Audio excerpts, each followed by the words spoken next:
Assalamualaikum warahmatullahi wabarakatuh. Di kepemimpinan Pak Prabowo, ini akhir zaman tahun hari Selasa Kliwon jam 11 malam 31 Desember 2019. Itu tahun kiamat pola pikir manusia. Orang yang pintar minta sarjana itu sarjana ini itu hanya minteri. Jadi kembali ke zaman yang tidak sekolah pun bisa menerima ilham dan wahyu. Zaman Muhammad itu tidak pinter itu menerima wahyu itu.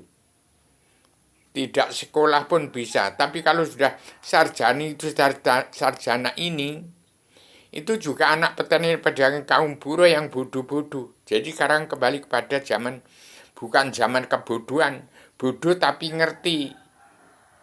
Demikian. Supaya orang-orang tahu arti ilham dan wahyu, tahu arti salah dan benar. Jadi kalau masih dunia dalam mulut politik, kalau demokrasi politik, benar itu nggak boleh,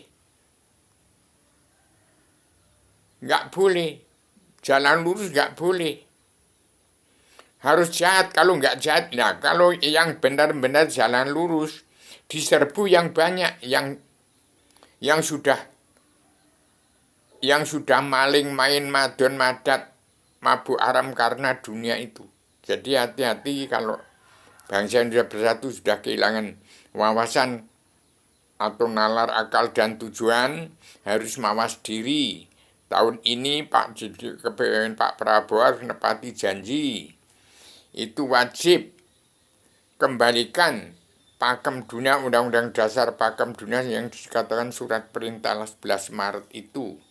Saya tetap mengawasi, melihat, meneliti, menghitung, memantau, memandu jalan pemerintahan seluruh kepala negara bangsa-bangsa di seluruh dunia. Dan ini sertifikat induk bumi Allah. Ini adalah kunci rahasia pintu gerbang bangsa bersatu untuk merdeka jadi negara mercusuar dunia.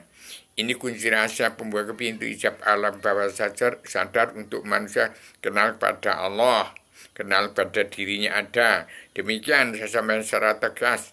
Seperti kepimpinan Pak Prabowo ini ada perubahan alam zaman sejarah agama.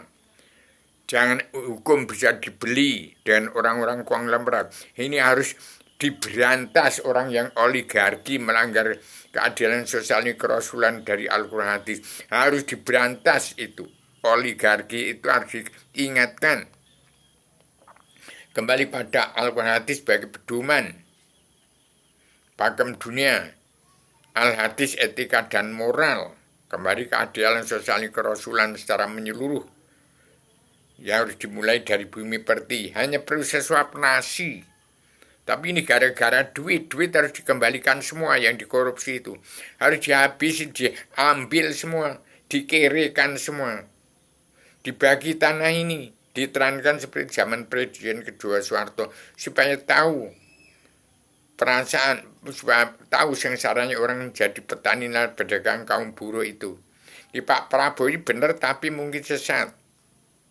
Jadi demikian supaya diarahkan saluran air yang mana bisa ini. Dan jangan merusak tatanan dua negara dan agama dari Al-Quran. Kembalikan 7 garis besar haluan dunia harus dipatuhi oleh seluruh kepala negara bangsa-bangsa di seluruh dunia. Demikian saya sampaikan secara tegas. 7 garis besar haluan dunia ada di sini yang disebut surat perintah 11 Maret itu. Bukan super semar. Demikian saya sampaikan secara radikal, universal, konsep dan koheren, konsisten, tematik, komprehensif, bebas, bertanggung jawab. Demikian. Assalamualaikum warahmatullahi wabarakatuh.